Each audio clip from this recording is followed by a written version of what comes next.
All right, so let's start with literature in English.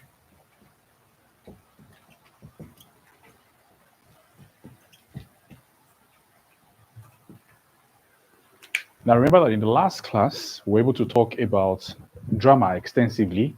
And I promised, I think I gave you an assignment, if you could remember. I listed about 13 to about 15 elements of drama. I'm going to make a list of that here and now so that we'll look at each of them one after another. All right. So please pay attention. So we're still looking on drama extensively. Then we're looking at the elements of drama. Now let me explain to you that elements of drama simply refers to those features that are used to portray dramatic events. Do you understand? They are called the elements of drama. For example, for a play to be seen successfully, elements need to be imputed. For example, elements like prologue, like epilogue, do you understand? Like dramatic conflict, like resolution, like suspense, and the rest of them. They need to be well imputed into the play to ensure that it is very successful. I hope you understand this now. So we're going to be examining all of those elements that will make a play successful. Okay, to make a play successful. So we have like the first one. We have like prologue. Okay, so prologue. We're going to consider prologue. Now, what do we refer to as prologue? Okay, what is prologue? In drama, a prologue is a short written account at the very beginning of the play to intimate the reader or to intimate the audience of what the play is about. So a prologue is basically a short account that helps to summarize what the play will be. I hope this is clear to you. So most playwrights or most dramatists would want to introduce prologue to most of their literary works. Do you understand? Just for the audience to have a very good understanding of what the play entails. Do you understand? So now let's take the definition. We can say that a prologue is a short account, a short account, a short account describing, describing,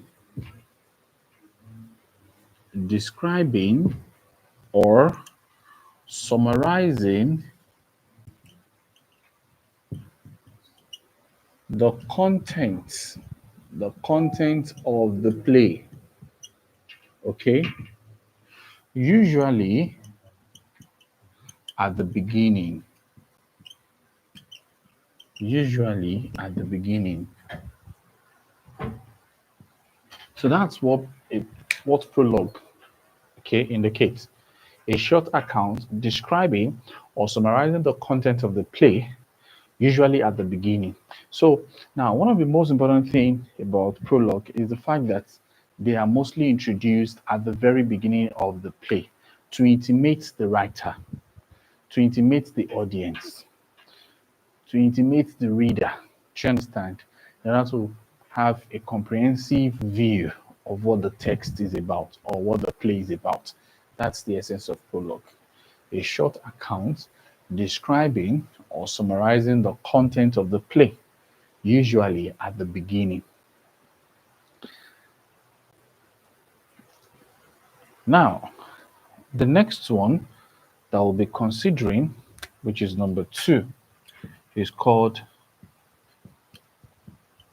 epilogue. Epilogue. Epilogue. Now, I want you to remember that the opposite of prologue is called an epilogue. All right. So epi, which is EPI, means at the end. Prologue, PRO, means at the beginning. Okay. So an epilogue is a short speech that is written by the writer in order to summarize, do you understand, the text, in order to summarize the play. So the basic difference is that an epic is usually at the end of the play or at the end of the text, while a prologue is usually at the beginning of the text or the play. Do you understand? So this is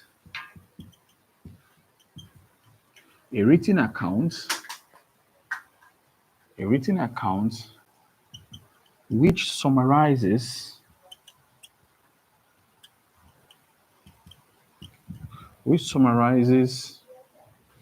the contents or subject matter of the play.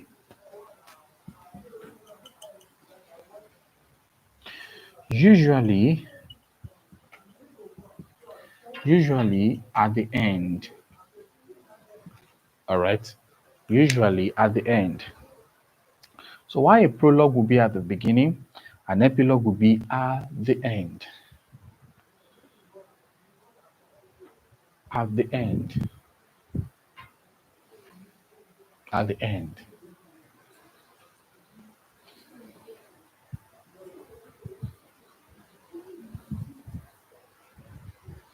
Now the next one, number 3. If you notice, if you've been reading most of the text, dramatic text, you realize that writers or dramatists will most likely use any of these elements, all right, to portray a particular text. Let's look at conflict. Now, what is conflict in drama? What is conflict in drama? Others call it dramatic conflict, which is also the same thing as conflict. So what is conflict in drama? How does conflict happen? Now, remember that conflict is a disagreement between the protagonist and the antagonist. Is a struggle for supremacy. Who will reign supremely between the protagonist and the antagonist in a text? Remember that both protagonists and antagonists are also relevant in drama, not only in prose. So, when there's a form of disagreement between the protagonist and the antagonist, what happens most likely is always called the conflict. When there's a conflict between the protagonist and antagonist, all right, most times it is always resolved. That is what we call resolution. I'm coming to that. That's basically what we call resolution. It is most likely resolved. So,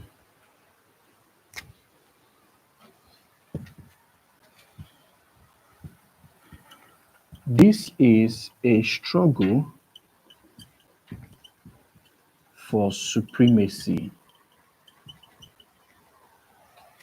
This is a struggle for supremacy. Okay?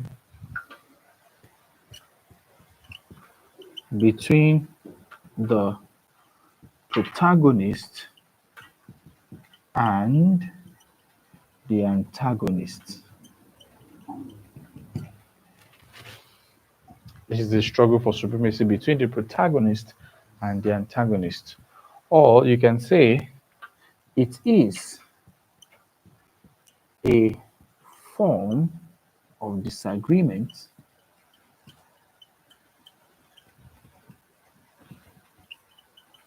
between the protagonist and the antagonist.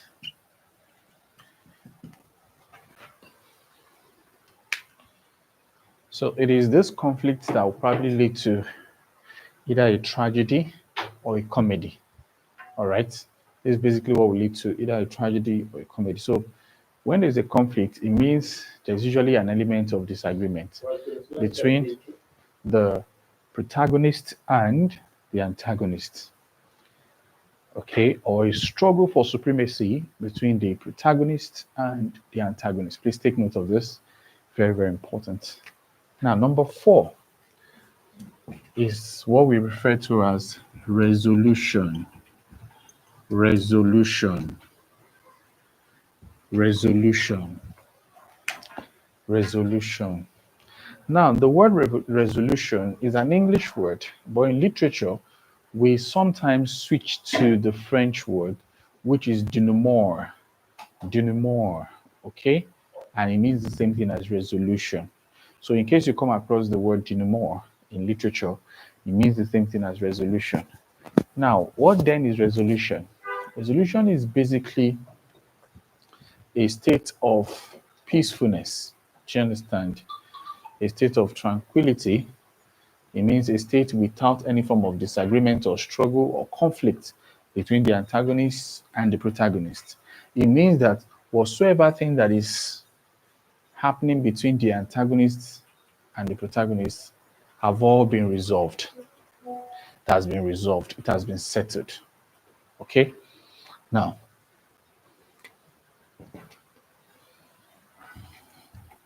so here we have, this is the state of tranquility or peacefulness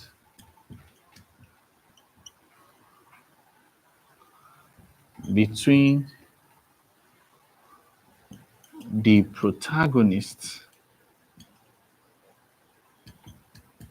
and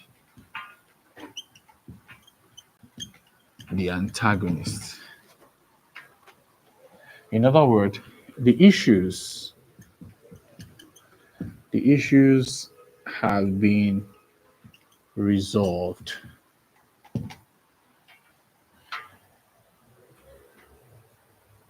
The issues have been resolved. That is, the issues tying both the antagonist and the protagonist have been resolved. It has definitely been resolved. It has practically been resolved.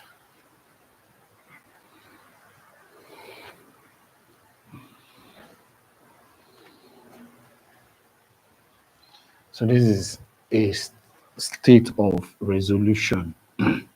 So is it this state of resolution that will now determine whether the play will be a comedy or a tragedy?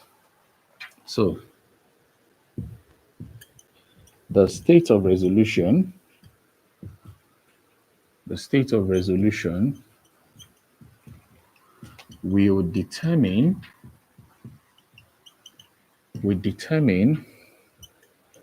whether the play will be classified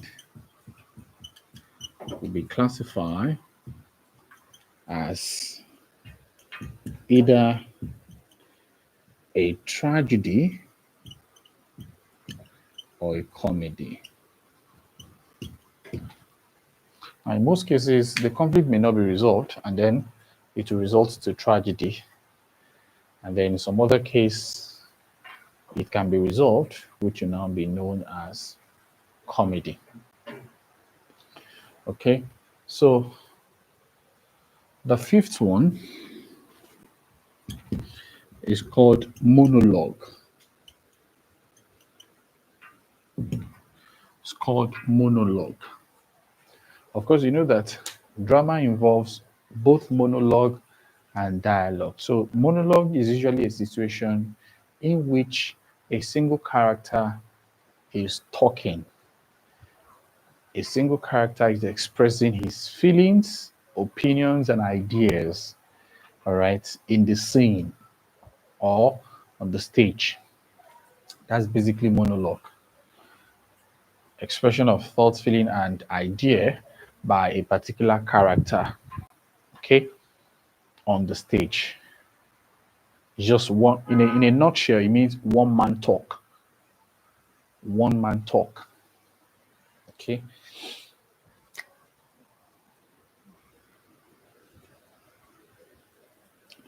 So this involves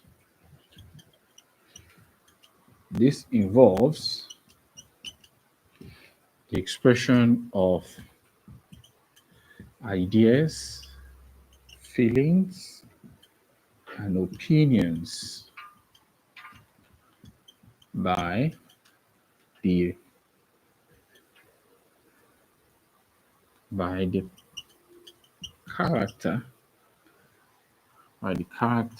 in a text or a play. This involves the expression of ideas, feeling, and opinions by the character in a text or a play. So this is a situation in which just a character is talking, speaking, is addressing at the moment.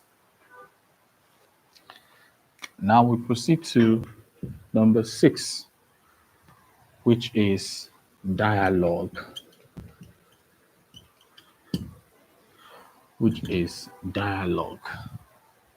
So dialogue is an extension of monologue. So dialogue is basically a conversation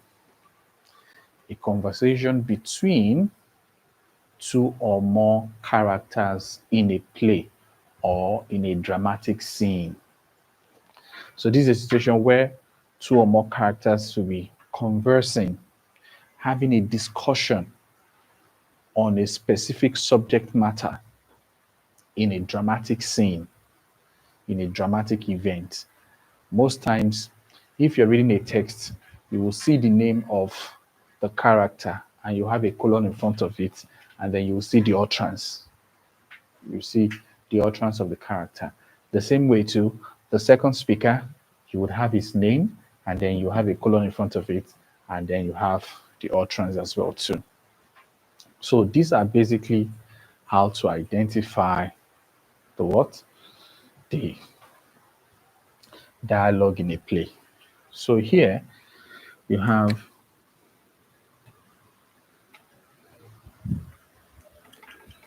this is a conversation or a discussion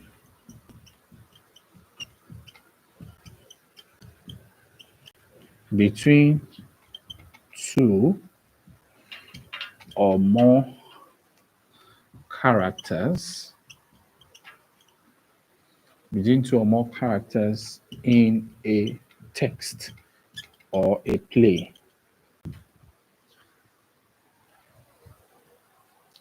So these two or more characters would actually be addressing a particular subject matter.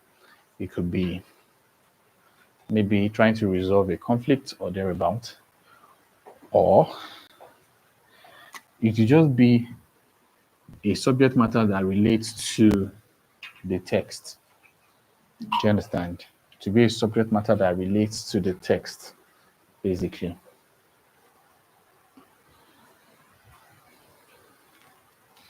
That's dialogue. And drama are basically structured in form of a dialogue. A prose will have little dialogue, little or no dialogue at all. Prose.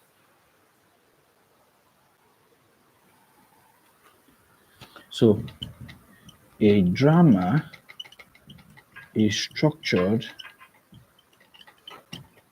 in a dialogue form.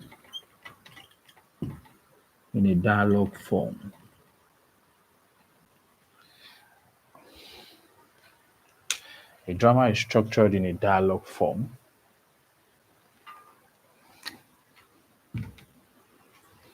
between two or more characters. Between two or more characters. Between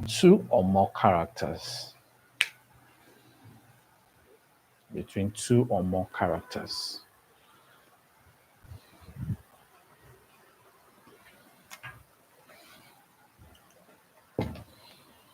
between two or more characters. So here we have the next one, aside. Aside. So just from the name aside, what it simply means is this is a character on the stage talking to the audience such a way that other characters would not hear what he or she is saying. Do you understand? When a character is addressing an audience on the stage, whereby other characters were unable to hear what he was saying or what he had said. So that is aside. The aside there is very implicative of other characters. That is, other characters are excluded. They are aside. They are not part of the conversation. That's aside. So here, so this is a situation in which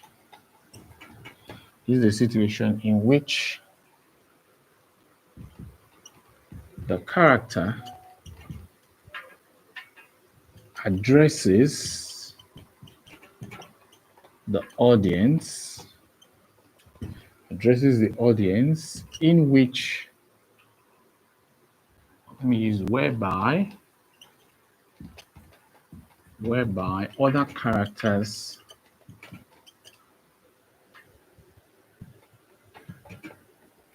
would not hear him. Just for example, let's assume that I'm a character in a particular play, and then I'm talking to the audience on the stage.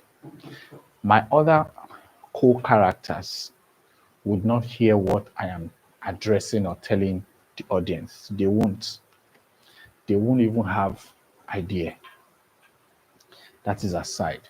Now here, it means that those co-other characters have been excluded. They have been detached from the communication. They have been detached from the communication.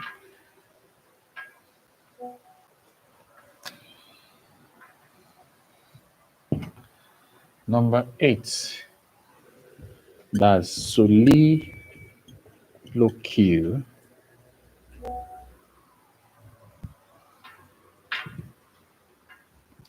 Now remember, a lot of literary students tend to mix aside and soliloquy as one.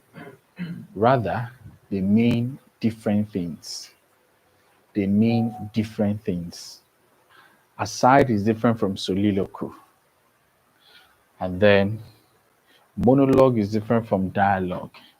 Prologue is different from epilogue. So soliloquy is when a particular character on a stage reveals his inner thoughts, his intention to the audience without the awareness of other characters. That's soliloquy. You can see that the first aspect, which is aside, has to do with addressing the audience.